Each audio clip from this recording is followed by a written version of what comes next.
আসসালামু আলাইকুম সবাইকে। আজ কোষ ও এর গঠন এই অধ্যায় থেকে আরেকটি নতুন ক্লাস নিয়ে চলে আসলাম। এই ক্লাসে আমরা নিউক্লিয়াস সম্পর্কে বিস্তারিত জানতে পারবো। তাহলে শুরু করলাম। তো নিউক্লিয়াস এর আবিষ্কারক কে? নিউক্লিয়াসের আবিষ্কারক হলো রবার্ট ব্রাউন। তিনি 1831 খ্রিস্টাব্দে এটি আবিষ্কার করেন। অর্থাৎ রবার্ট ব্রাউন নিউক্লিয়াস 1831 খ্রিস্টাব্দে আবিষ্কার করেন। তারপর এটি কোথা থেকে তিনি আবিষ্কার করেন? এটি তিনি আবিষ্কার করেন আর্কিড বা রাসনা এর পত্রকোষ থেকে। যে পত্রকোষ থাকে, এই পত্রকোষ থেকে তিনি এটি আবিষ্কার করেন। তারপর এটি কোথায় থাকে না, অর্থাৎ নিউক্লিয়াস কোন কোন কোষে বা কোন কোন অঙ্গাণুতে বা কোন কোন কোষে থাকে না, তো সেগুলো হলো প্রথমেই আদিকোষ বলতে আমরা বুঝতে পারি যে ব্যাকটেরিয়া জাতীয় প্রাণীর কোষ। তো ব্যাকটেরিয়ার ক্ষেত্রে বা আদিকোষের ক্ষেত্রে কোনো ঝিল্লিবদ্ধ বা পর্দা বিশিষ্ট কোনো অঙ্গাণু থাকে না, তো নিউক্লিয়াসও থাকবে না। এরপর হলো সিভ কোষ। এরপর হলো পরিণত আরবিসি। এখানে পরিণত মানে আরবিসিটা পরিণত বলা হয়েছে, কারণ হলো যখন আরবিসি প্রথম বা উৎপন্ন হয় তখন এর মধ্যে একটি নিউক্লিয়াস থাকে, যখন এটি পরিণত হয় তখন এর মধ্যে কোনো নিউক্লিয়াস থাকবে না, কিন্তু প্রথমে একটি নিউক্লিয়াস এর মধ্যে অবস্থান করে, তো এই জন্য পরিণত আরবিসি বলা হয়েছে। যেটা হলো প্রথমে উৎপন্ন হয় সেই আরবিসিতে নিউক্লিয়াস থাকে। এরপর হলো প্লাটিলেট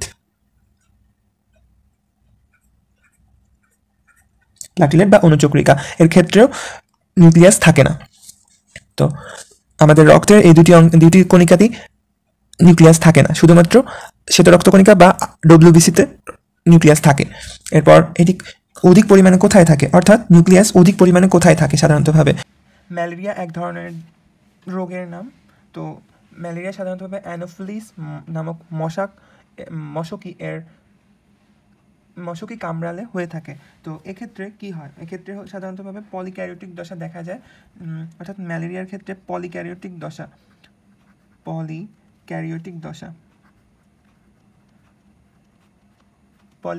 দশা দেখা যায়, এবং যেটা হলো সাইজন্ট। তো পলিক্যারিওটিক দশাটি হলো সাইজন্ট, এই দশা দেখা যায়, যেটি হলো ফ্রি নিউক্লিয়ার ডিভিশন, অর্থাৎ এখানে মানে যখন সাইজন্ট হয় সেখানে অনেকগুলো নিউক্লিয়াস অবস্থান করে কোষের মধ্যে। তো আর ম্যালেরিয়ার গোত্রটা হলো প্লাজমোডিয়াম।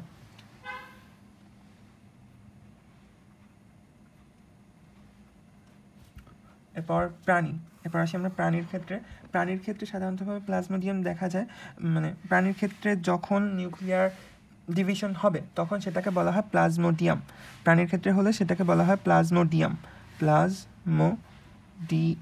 তো প্রাণীর ক্ষেত্রে সেগুলো হলো প্লাজমোডিয়াম, যে ক্ষেত্রে বহুকোষীয় নিউক্লিয়াস যুক্ত থাকে, অর্থাৎ বহু নিউক্লিয়াস যুক্ত কোষ থাকে, অর্থাৎ একটি কোষের মধ্যে অনেকগুলো নিউক্লিয়াস থাকবে। তো এক্ষেত্রে এর উদাহরণ হলো যকৃৎ কোষ এবং বিভিন্ন ধরনের ঐচ্ছিক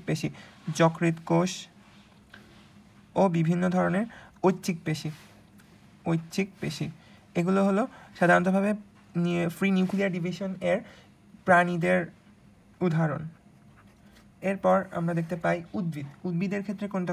উদ্ভিদের ক্ষেত্রে সাধারণতভাবে আমরা আগে জানছি যে ডাবের পানি, সাধারণতভাবে যে উদ্ভিদের ক্ষেত্রে যদি এটি থাকে তাহলে সেটিকে বলা হয়ে থাকে সিনোসাইট। তো এটি সাধারণতভাবে ডাবের পানিতে থাকে।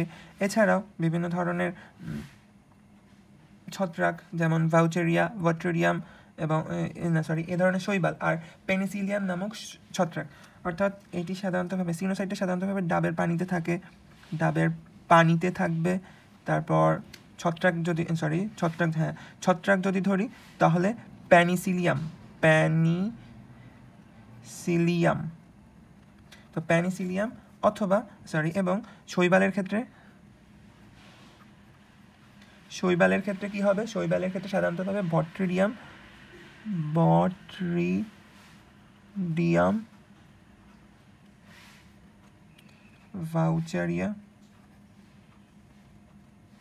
ভাউচেরিয়া এসব ধরনের শৈবালে হয়ে থাকে। এরপর নিউক্লিয়াস দেহের কতটুকু? নিউক্লিয়াস দেহের হবে না, কোষের হবে। এখানে নিউক্লিয়াস কোষের কতটুকু স্থান দখল করে? এটি 10 থেকে 15%। যদি এটি একটি কোষ হয় তার এরকম একটি অংশই থাকে নিউক্লিয়াস, যেটা 10 থেকে 15%। এবং নিউক্লিয়াস স্পার্ম বা শুক্রাণু কতটুকু স্থান দখল করে? তো স্পার্ম বা শুক্রাণু 90% স্থান দখল করে থাকে। গত ক্লাসে আমি একটু ভুল বলছিলাম স্পার্ম নিয়ে। তো স্পার্মের প্রথম যে অংশটা থাকে এটা থাকে নিউক্লিয়াস। তো এই নিউক্লিয়াসের মাথার দিকে গলগি বডি অবস্থান করবে। এরপর এই যে নিচের অবস্থানটা আছে সেখানে হলো একটা মাইটোকন্ড্রিয়া অবস্থান করে। আমি ভুলে এখানে মাইটোকন্ড্রিয়া বলছিলাম, এখানে নিউক্লিয়াস, এরপর এখানে মাইটোকন্ড্রিয়া। এর পরের একটা অংশ থাকে যেখানে একটি স্পিন্ডল তন্তু থাকে যেটা লেজ গঠনে সহায়তা করে। চলো স্পার্মের একটি গাঠনিক চিত্র। তো এর কতটুকু স্থান দখল করে নিউক্লিয়াস? সেটি হলো 90%। তো এর রাসায়নিক গঠন, নিউক্লিয়াসের ক্ষেত্রে রাসায়নিক গঠন হলো নিউক্লিক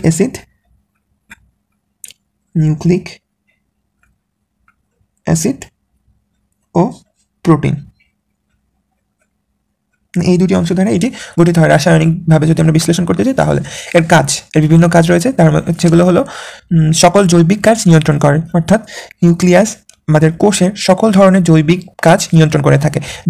জীবের বৈশিষ্ট্য রক্ষা করে, অর্থাৎ জীবের বংশগতীয় যে বৈশিষ্ট্য রয়েছে সেটি রক্ষা করে থাকে। এরপর রস ও প্রোটিন সংশ্লেষ করে।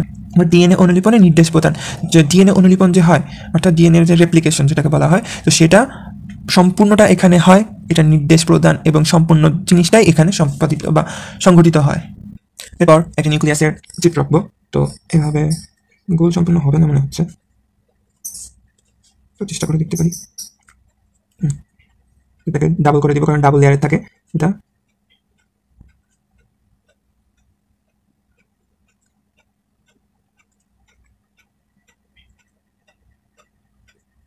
এরকম থাকে, এর মধ্যে সুতা আকৃতির এরকম অনেক অংশ থাকবে। তারপর এখানে একটা গাঢ় বলের ন্যায় থাকে। তারপর এখানের মধ্যে দানাদার অনেক একটি অংশ থাকে তরল। সো এখানে যেটা থাকে সেটা হলো নিউক্লিয়ার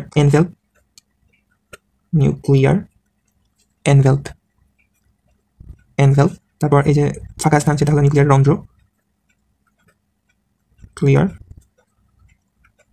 রন্ধ্র। তারপর এখানে যে এই অংশটা সেটা হলো নিউক্লিওলাস।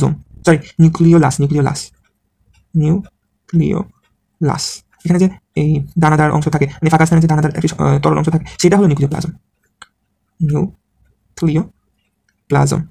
এরপর এই যে সুতার মতো অংশগুলো সেটা হলো ক্রোমাটিন তন্তু।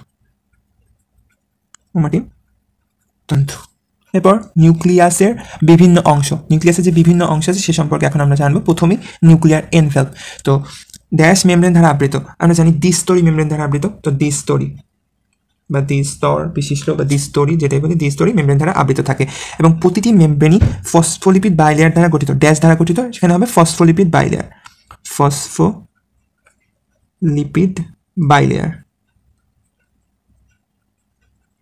ফসফোলিপিড বাইলেয়ার দ্বারা গঠিত হয়ে থাকে। এতে অনেক ধরনের ছিদ্র থাকে। ছিদ্রকে ঘিরে চারপাশে একটি বৃত্তাকার প্রোটিন থাকবে, যেটাকে বলা হয় গ্রানিওল। এবং মাঝে একটি বড় প্রোটিন থাকে, আংশিক বা আপেক্ষিকভাবে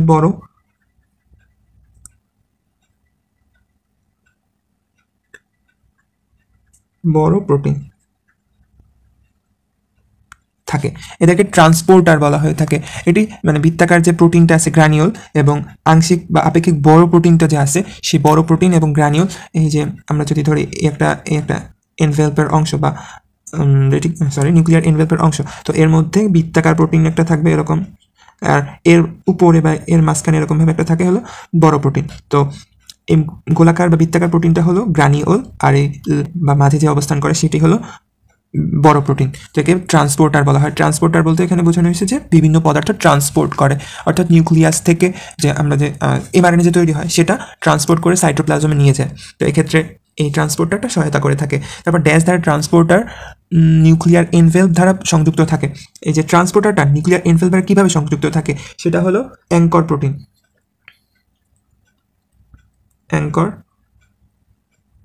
তো অ্যাঙ্কর প্রোটিন দ্বারা ট্রান্সপোর্টার নিউক্লিয়ার এনভেলপ এনভেলপে সংযুক্ত থাকে, নিউক্লিয়ার এনভেলপে সংযুক্ত থাকে। এরপর নিউক্লিয়ার এনভেলপের কাজ হলো পৃথক রাখে। অর্থাৎ আমরা জানি যে একটি মেমব্রেন বা পর্দা সাধারণতভাবে একটি অংশকে, যে কোনো অঙ্গাণু হোক, যে কোনো অংশ হোক, প্রত্যেকটাকেই আলাদা করে রাখে। সো যেহেতু এটি নিউক্লিয়াসের এনভেলপ বা মেমব্রেন, তো সেটিও একইভাবে পৃথক করে রাখবে অন্য সকল অঙ্গাণু থেকে বা সাইটোপ্লাজমের সকল অঙ্গাণু থেকে। তো এরপর অভ্যন্তরীণ দ্রব্য, মানে নিউক্লিয়াসের ভেতরে যে দ্রব্যগুলো থাকে সেগুলো, এবং বহিস্থ সাইটোপ্লাজম, তো বাইরের সাইটোপ্লাজম এবং মধ্যের যে বস্তুগুলো আছে এদের মধ্যকার সংযোগ স্থাপন করে, এদের মধ্যে একটি আদান প্রদানের সংযোগ স্থাপন করে। এরপর এন্ডোপ্লাজমিক রেটিকুলামের সাথে নিউক্লিয়াসের অবস্থান দৃঢ় রাখে। এন্ডোপ্লাজমিক রেটিকুলাম, আমরা জানি যে নিউক্লিয়াসের শেষের দিকে কিন্তু এন্ডোপ্লাজমিক, এটা যদি নিউক্লিয়াস তার শেষের দিকে এরকম যুক্ত হয়, তো এখানে যে যুক্ত হয় সেটা কিন্তু এটা কিন্তু যে রন্ধ্রের সাথে। তো এরপর হলো নিউক্লিওপ্লাজম সাধারণতভাবে যেটা বলছি আমি, যে তরলটা যে থাকে নিউক্লিয়াসে, সেই তরলটাই হলো নিউক্লিওপ্লাজমের অংশ। অর্থাৎ নিউক্লিয়ার এনভেলপের দ্বারা আবৃত স্বচ্ছ, ঘন ও দানাদার তরল পদার্থ নিউক্লিওপ্লাজম। এর আরেক নাম হলো ক্যারিওলিম্ফ। এটি হলো এর আরেক নাম। তারপর এর কাজ হলো এনজাইমের কার্যকলাপে মূল ক্ষেত্র হিসেবে কাজ করে। এরপর নিউক্লিয়াসের জৈবনিক কাজে সহায়তা করে। নিউক্লিয়াসের যে জৈবনিক কাজ আছে, নিউক্লিয়াসের জৈবনিক কাজগুলো করে থাকে কোষের, তো সকল জৈবনিক কাজে এটি সহায়তা করে থাকে। এরপর হলো নিউক্লিওলাস। আমরা নিউক্লিয়াসের মধ্যে যে একটি ঘন অংশ দেখতে পেয়েছিলাম সেটি, অর্থাৎ নিউক্লিয়াসের যে ছোট অধিকতর ঘন বস্তু রয়েছে সেটি নিউক্লিওলাস। তো এটি প্রথম দেখেন ফন্ট না, এবং এটি প্রথম কে নামকরণ করেন? বোম্যান। তো এটা আমি যেভাবে মনে রাখি যে এই দেখেনের দ নিব আর ফন্টনার ফ নিব, তো ফ দ মানে ফাদ বা লিখবো, আর এই নামকরণের ন লিখি আর বোম্যানের ব লিখি, তো বা না এ। তো এইভাবে মনে রাখতে পারি, ফতে ফন্টনার, দতে দেখেন, আর বতে বোম্যান, আর নতে নামকরণ করেন, তো ফাদ বানায়, নিউক্লিওলাস ফাদ বানায়, এইভাবে মনে রাখতাম আমি। তারপর এর অবস্থান, যে স্থানে থাকে সে অবস্থানকে বলা হয়ে থাকে স্যাট বা স্যাটেলাইট।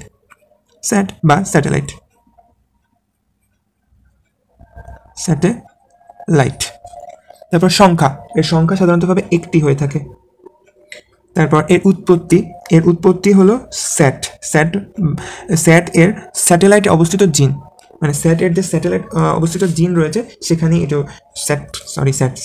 স্যাট ক্রোমোজোমের স্যাটেলাইটে অবস্থিত জিন নিউক্লিওলাস গঠন করে থাকে। এরপর রাসায়নিক গঠন সাধারণত প্রোটিন, ডিএনএ ও আরএনএ দ্বারা গঠিত।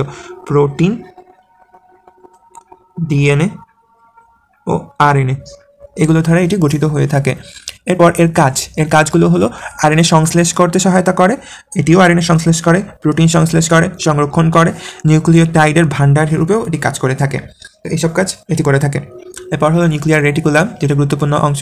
এখান থেকে ক্রোমোজোম উৎপন্ন হয়ে থাকে, যেটা আমাদের বংশগতীয় ধারক হিসেবে কাজ করে।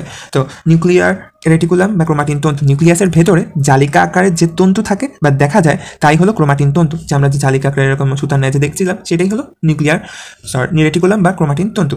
তো ক্রোমোজোম কখন হবে? ক্রোমোজোম কিন্তু ক্রোমাটিন তন্তু আর ক্রোমোজোমের পার্থক্য আছে। তো সেই পার্থক্যটাকে ক্রোমোজোম হবে যখন এই যে ক্রোমাটিডগুলো অনেক কুণ্ডলিত হবে বা অনেক পেঁচায় যাওয়ার পর এরকম একটা অংশ করবে। তো এই অংশকে আমরা একটা পাতা, মানে এরকম একটা অংশ নেই, তারপর এরকমভাবে এদিকে একটা করে, এদিকে একটা করে, মাঝখানে একটা সেন্ট্রিওল থাকে, তো এরকম একটা অংশ করে। তো যখন আমরা দেখতে পাই যে আর এই পুরোটাকে একটা ক্রোমোজোম বলা হয়ে থাকে সাধারণত। তো এরকম যখন আমরা দেখতে পাই, এটা আমরা গুনতে পারবো। তারপর এখানের মধ্যে আমরা এর সংখ্যা গুনতে পারবো এবং এটাকে পৃথক করতে পারবো। তো এখানে এটাই বলা হয়েছে কোষ বিভাজনের সময়, এটি সাধারণত কোষ বিভাজনের সময় হয়ে থাকে। ক্রোমাটিন তন্তু, এই যে ক্রোমাটিন তন্তুগুলো ক্রমাগত কুণ্ডলিত হয়, অর্থাৎ কুণ্ডলিত হতে থাকে, কুণ্ডলিত হয়ে অপেক্ষাকৃত খাটো ও মোটা হয়ে পৃথকভাবে সুনির্দিষ্ট সংখ্যা ও আকৃতিতে দৃশ্যমান হয়।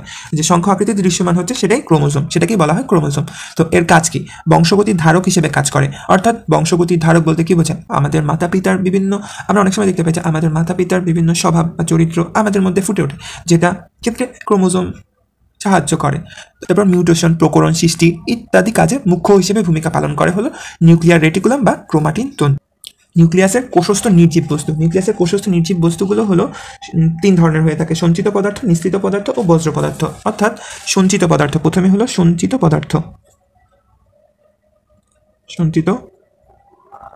পদার্থ নিঃসৃত পদার্থ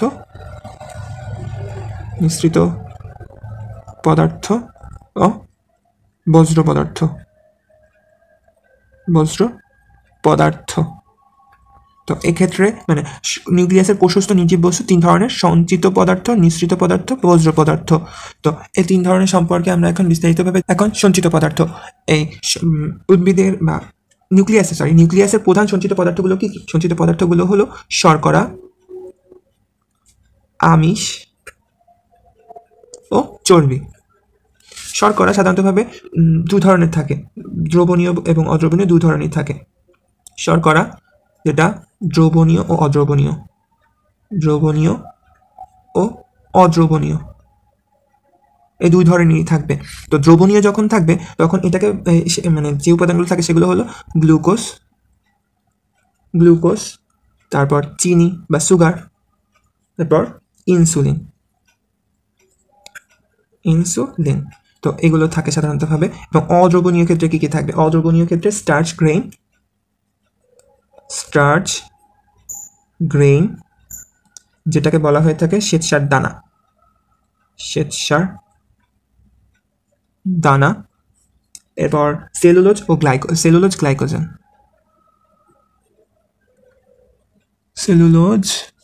গ্লাইকোজেন।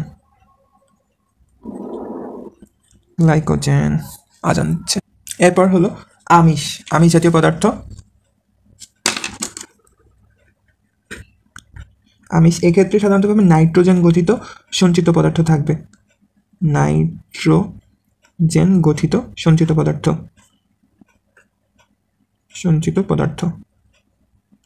এরপর চর্বি থাকে।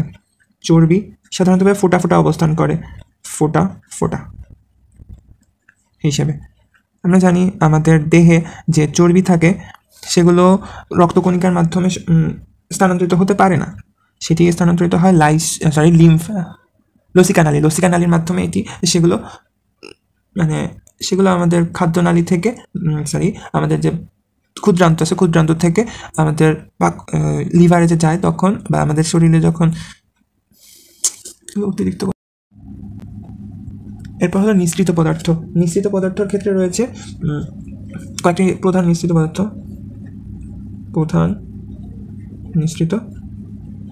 পদার্থ। সেগুলো হলো হরমোন, পিগমেন্ট,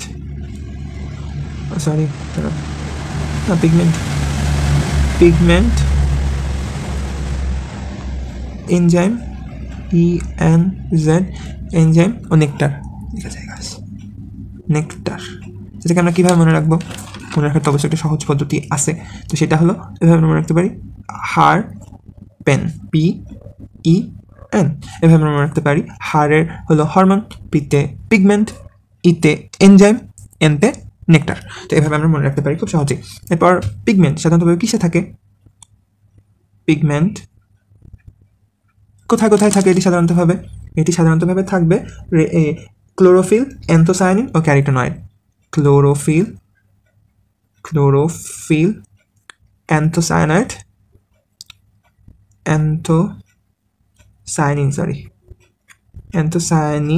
ও ক্যারোটিনয়েড। এসব ক্ষেত্রে সাধারণতভাবে পিগমেন্ট থাকে।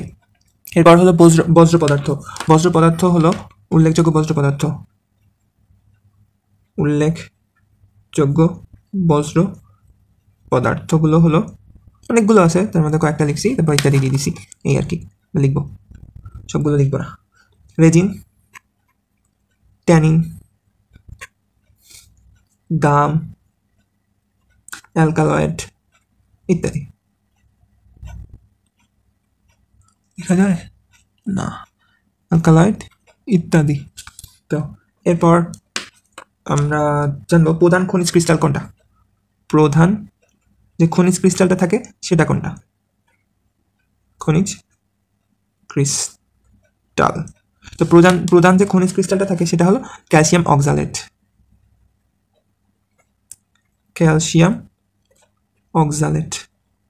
অক্সালেট। তো এটা হলো প্রধান আমাদের মানে নিউক্লিয়াসে বজ্র পদার্থের প্রধান খনিজ ক্রিস্টাল, এটা ক্যালসিয়াম অক্সালেট। মানে এটি যদি সূচের মতো থাকে, এটা যদি সূচের মতো অবস্থান করে, অর্থাৎ এই ক্যালসিয়াম অক্সালেটটা যদি সূচের মতো অবস্থান করে, একটু বাইরে নিয়ে নিই, তো জায়গা আছে, হ্যাঁ, তো এটি যদি সূচের মতো থাকে, যদি সূচের মতো থাকে, তবে একে বলা হয় গ্রাফাইট। অর্থাৎ সূচের মতো থাকলে সেটাকে বলা হবে গ্রাফাইট। দেখা যায়, হ্যাঁ। এরপর আঙুলের থোকার মতো যদি ক্যালসিয়াম অক্সালেট ক্রিস্টালটা থাকে, বা ক্যালসিয়াম কার্বনেট ক্রিস্টাল থাকে, আঙুলের থোকার মতো যদি ক্যালসিয়াম অক্সালেট কার্বনেট, যাই হোক, তো কার্বনেট ক্রিস্টাল থাকে, সেটা হলো সিস্টোলিথ।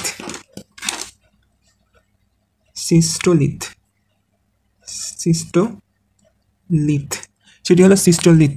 তো আঙুলের থোকার মতো যদি ক্যালসিয়াম কার্বনেট ক্রিস্টাল থাকে, সেটা হবে সিস্টোলিথ, এবং সূচের মতো থাকলে সেটা হবে গ্রাফাইট।